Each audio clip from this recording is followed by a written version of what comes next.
नमस्कार प्रेक्षकांनो, सावळीची जणू सावली मालिकेच्या आजच्या भागामध्ये तुमचे स्वागत आहे. आजचा भाग पाहताना एक गोष्ट अगदी स्पष्ट झाली आहे. काही माणसांचा अहंकार एवढा मोठा असतो की स्वतःच्या लेकराचा जीव धोक्यात असताना सुद्धा ते आधी स्वतःचा मांस दाखवतात. कारण इकडे सारंग शुद्धीवर येऊन सुद्धा पूर्णपणे बरा झालेला नाहीये. तो सतत एकच नाव घेतोय, सावली सावली.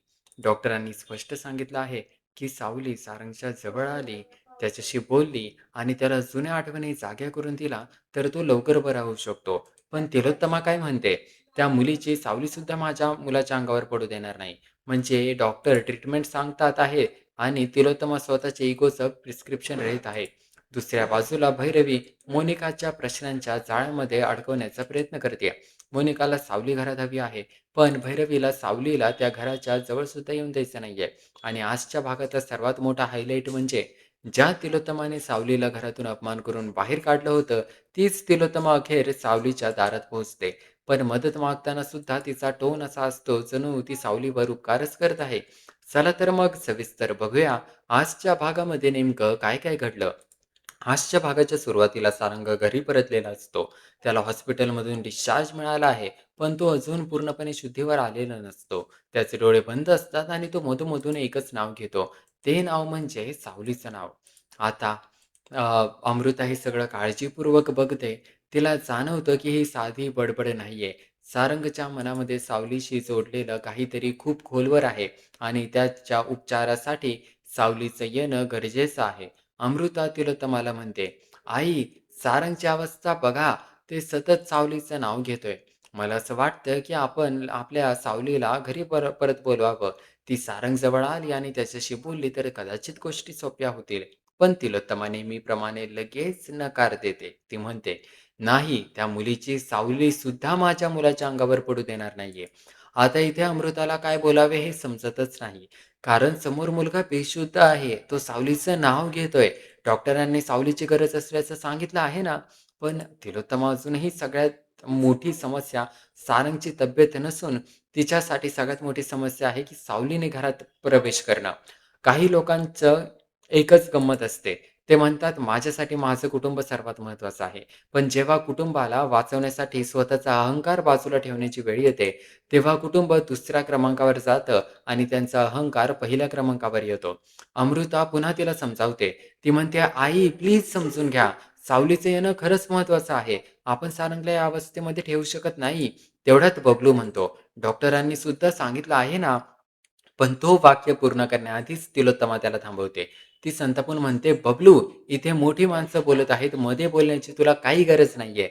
आणि ती त्याला तिथून निघून जायला सांगते. बबलू शांतपणे निघून जातो. पण अमृताच्या मनात लगेच संशय निर्माण होतो. कारण बबलू काहीतरी महत्त्वाचं सांगणार होता आणि तिलोत्तमाने त्याला मुद्दाम थांबवलं. म्हणजे सारंगच्या तब्येतीबद्दल काहीतरी अशी माहिती आहे, जी तिलोत्तमा बाकीच्यांपासून लपवत आहे. दुसरीकडे मोनिका भैरवीच्या घरी आलेली असते. भैरवी तिच्याकडे रोखून पाहते आणि म्हणते, "तू इथे नेमकं कशी आली आहेस? खरं कारण काय आहे? तुझ्या घरच्यांना जसं तू तुझ्या ताल्यावर नाचवते, तसं मला चालवता येणार नाही. तसं मला ताल्यावर नाचवता येणार नाही." भैरवी पुढे म्हणते, "म्हणून नाटक न करता जे काही आहे ते खरं सांग." मोनिका लगेच चेहऱ्यावरचा निरागसपणा आणते. ती म्हणते, "मी तर तुम्हालाच भेटायला आली आहे. खरं तर मला तुम्हाला एक मोठी गोष्ट सांगायची आहे." भैरवी विचारते, "काय?" मोनिका सांगते, "सारंगला शुद्धी आली आहे. त्याला हॉस्पिटलमधून डिस्चार्ज मिळाला आहे आणि तो घरी सुद्धा आला आहे." भैरवीला हे ऐकून थोडं आश्चर्य वाटतं. पण मोनिका पुढची महत्त्वाची गोष्ट सांगते. ती म्हणते, "पूर्णपणे शुद्धीवर नाही, पण तो सतत सावलीचं नाव घेतोय." हे ऐकताच भैरवीचा चेहरा बदलतो. ती स्वतःशीच विचार करते, "सारंगला या अवस्थेमध्ये सावलीचं नाव का घ्यायला जमतंय? त्याचं नातं अजूनही तितकंच खोल आहे का सावलीसोबत? ओवी, सारंग आणि सावलीच्या रहस्यामध्ये आणखी काही मोठं लपलेलं आहे का?" भैरवीला ही गोष्ट अजिबात साधी वाटत नाही. इकडे अमृता बबलूला एका बाजूला घेऊन जाते. ती म्हणते, "बबलू, मला खरं-खरं सांग. घरामध्ये नेमकं काय चाललं आहे? आणि तू आणि आई माझ्यापासून काहीतरी लपवत आहात का?" बबलू घाबरून म्हणतो, "नाही, नाही, तसं काही नाही." अमृता लगेच म्हणते, "माझ्याशी खोटं बोलू नकोस. तू काहीतरी सांगणार होतास. आईने तुला थांबवलं. काय सांगितलंय डॉक्टरांनी?" बबलू अजूनही टाळण्याचा प्रयत्न करतो. तो म्हणतो, "तिलोत्तमा मॅडम मला याबद्दल कोणालाही सांगू नको असं म्हणले होते." अमृता त्याला सारंगची शपथ देते. ती म्हणते, "तुला सारंगची शपथ आहे, मला खरं सांग. नाहीतर मी तुझ्याशी पुन्हा कधीच बोलणार नाही."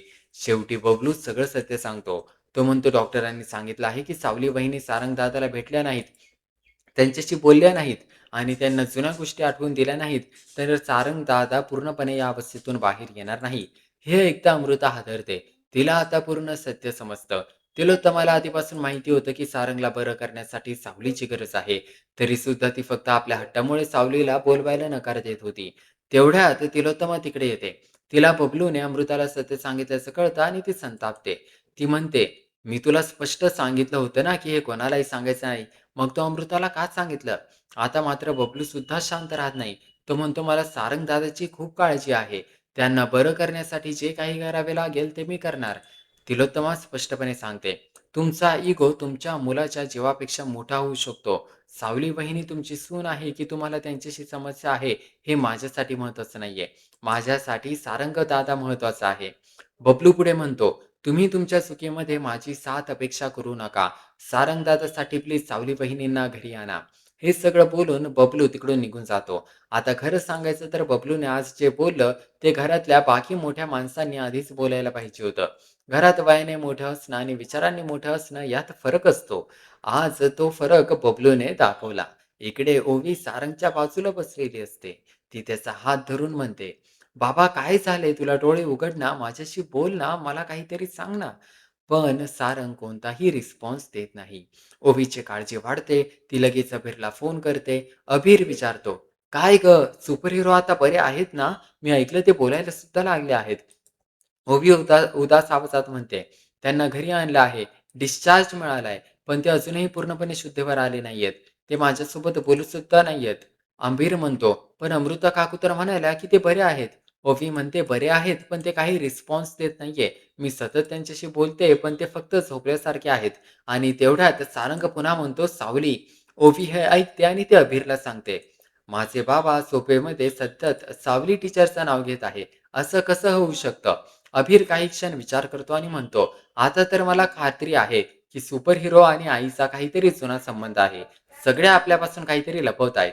तो पुढे म्हणतो, "मी आईला सांगतो, की ती सुपर हिरोला भेटायला यावी." ओवी लगेच म्हणते, "हो, तू तिला सांग. मी जेव्हा तापामध्ये होते, तेव्हा मी सुद्धा सावली टीचरचं नाव घेत होते. तेव्हा त्या मला भेटायला आल्या आणि मला बरं वाटलं." लहान मुलं किती सरळ विचार करतात. आजारी माणूस कोणाचं नाव घेतोय, त्या व्यक्तीला त्याच्या जवळ आणा बस.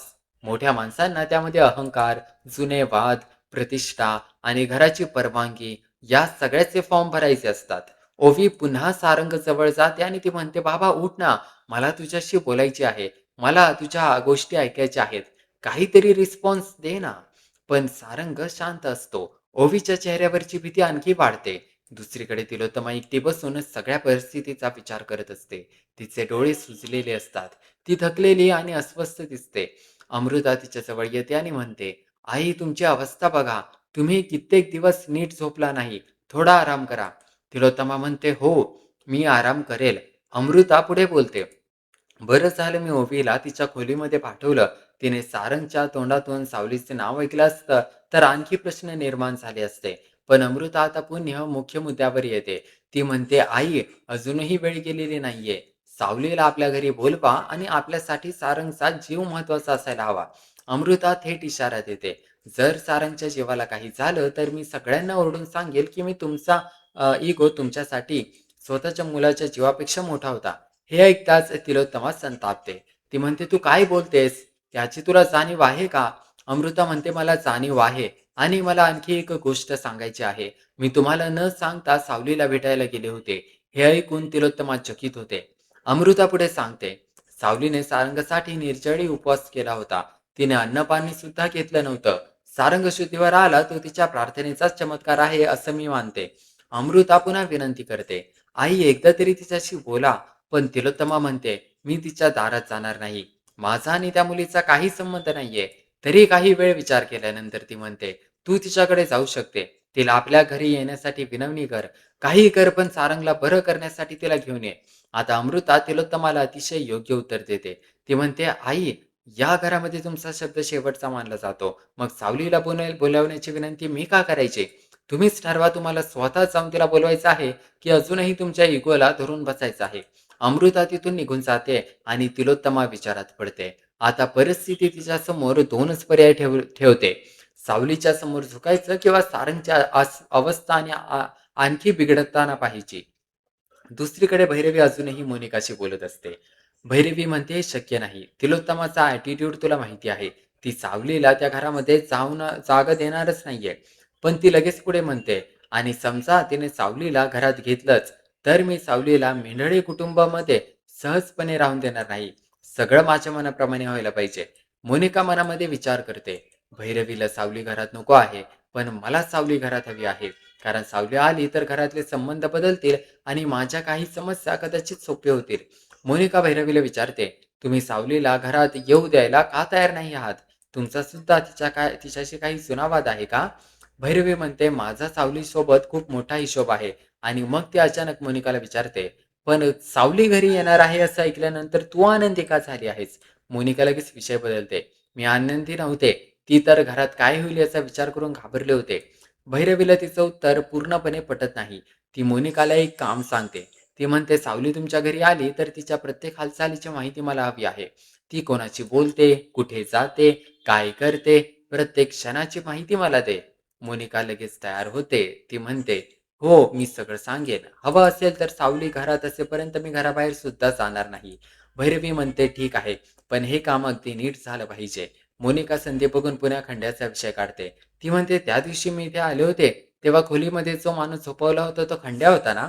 ती पुढे म्हणते, "राजकुमारने सांगितलं होतं की तुम्ही दोघांनी खंड्याला पकडलं आणि त्याच्यावर ट्रीटमेंट सुरू होतं. आता कुठे आहे तो?" भैरवी लगेच सावध होते. ती म्हणते, "तो तुझा विषय नाही. तुला जे काम सांगितलं आहे तेवढंच कर. माझं आणि राजकुमारचं काय आहे ते आम्ही बघून घेऊ." भैरवी मोनिकाला तिथून जाण्यासाठी सांगते. ती मॅकला आवाज देते आणि मोनिकाला जवळ घराबाहेरच पाठवते. मोनिकाला काही उत्तर मिळत नाही. पण भैरवी ज्या पद्धतीने विषय टाळते त्यामुळे तिचा संशय आणखी वाढतो. दुसरीकडे ओवी अमृताजवळ येते. ती म्हणते, "अमृता काकू, बाबा सतत सावली टीचरचं नाव घेत आहेत. म्हणजे बाबा आणि सावली टीचरचा काहीतरी संबंध आहे ना?" अमृता ही सत्य लपवण्याचा प्रयत्न करते. ती म्हणते, "तसं काही नाही बाळा. तुला आठवतंय, जेव्हा तुला ताप आला होता तेव्हा तू सुद्धा सावली टीचरचं नाव घेत होतीस. तुझ्या बाबांच्या डोक्याला खूप मार लागला आहे. त्यामुळे ते काय बोलत आहेत ते त्यांना कळत नसेल." पण ओवी हे सहजपणे स्वीकारत नाही. ती म्हणते, "पण बाबा सावली टीचरचं नाव का घेत आहेत? मी आजारी होते तेव्हा सावली टीचरला मला भेटायला आल्या होत्या. मग आता आपण त्यांना बाबांना भेटायला का बोलवू शकत नाही?" अमृता तिला समजावते, "प्रत्येक गोष्टीसाठी आपण सावली टीचरला बोलवू शकत नाही. त्यांनाही त्यांची कामं असतात." पण ओवी ठामपणे म्हणते, "माझ्यासाठी माझे बाबा बरे होणे सगळ्यात महत्त्वाचे आहे."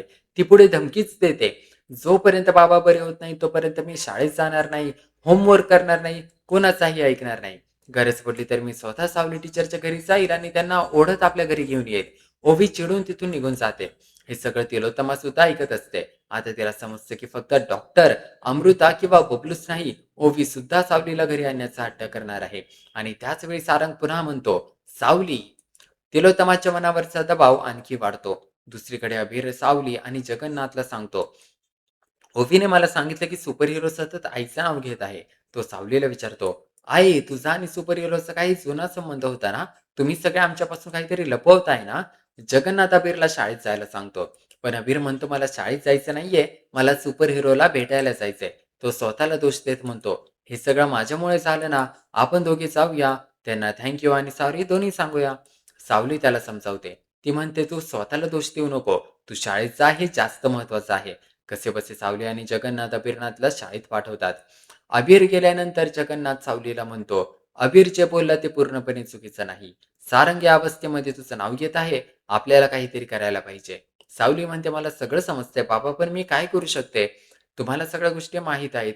पण तेवढ्यात पाठीमागून तिलोत्तमाचा आवाज येतो. ती म्हणते, "काय माहीत आहे तुम्हाला?" सावली आणि जगन्नाथ मागे वळून पाहतात. तिलोत्तमा त्यांच्या दारात उभी असते. ती सावलीकडे बघून म्हणते, "हे सगळं तुझ्यामुळे झालं आहे. त्यामुळे तुला सारंगला भेटायला यावंच लागेल." आता जगन्नाथला तिचा हा टोन अजिबात आवडत नाही. तो म्हणतो, "तू तुझ्या मुलाची जीवाची भीक मागायला आली आहेस की सावलीवर हुकूम चालवायला आली आहेस?" तो म्हणतो, "एवढा माज आणि ॲटिट्यूड अजूनही कशासाठी? तुला सावलीसमोर पदर पसरायला हवा, तिची माफी मागायला हवी. तू तिचे पाय धुतलेस तरी कमी आहे." तिलोत्तमा म्हणते, "माझ्या मुलाला गरज पडली तर मी हिची माफी मागितली असती. पायसुद्धा धुतले असते." पण लगेच तिचा जुना अहंकार पुन्हा बोलायला लागतो. ती म्हणते, "पण मी हिला आधीच सांगितलं होतं. माझ्या मुलाच्या आयुष्यामध्ये पुन्हा येऊ नकोस. हिने माझा शब्द मोडला त्यामुळे हे सगळं घडलं. म्हणजे मदत मागायला आली तरी दोष सावलीचाच. काही माणसं सॉरी बोलण्याच्या अगदी जवळ येतात आणि शेवटच्या 2 सेकंदात पुन्हा आरोप करायला सुरू करतात. तिलोत्तमा अगदी तशीच आहे. ती सावलीला म्हणते, "आता माझा मुलगा मृत्यूच्या दारात उभा आहे. त्याला तिथून फक्त तूच बाहेर काढू शकतेस. म्हणून काहीही झालं तरी तुला माझ्या घरी यावंच लागेल आणि माझ्या मुलाला बरं करावंच लागेल. नाहीतर घाट माझ्याशी आहे." हे ऐकता जगन्नाथ संतापतो. तो म्हणतो, "तू मदत मागतेस की तिला धमकी देतेयस?" तिलोत्तमा उत्तर देते, "धमकी समजा किंवा काहीही समजा. मला फक्त माझा सारंग लवकर बरा झाला पाहिजे. बाकी मला कशाशीही काही घेणं-देणं नाहीये." तिलोत्तमा एवढं बोलून तिथून निघून जाते आणि इथेच आजचा भाग संपतो. आता खरं सांगायचं तर हा प्रसंग खूप महत्त्वाचा होता. कारण तिलोत्तमा सावलीच्या दारात आली, पण तिचा अहंकार अजूनही बाहेर ठेवून आली नाहीये. तिने सावलीला मदत करण्याची विनंती केली नाही. तिने जवळ आदेशच दिला, की त्याहून वाईट म्हणजे आजही तिला सारंगच्या अवस्थेसाठी सावलीलाच दोषी ठरवायचं आहे. पण सत्य वेगळं आहे. सावली सारंगच्या आयुष्यात आली म्हणून तो अवस्थेमध्ये नाही.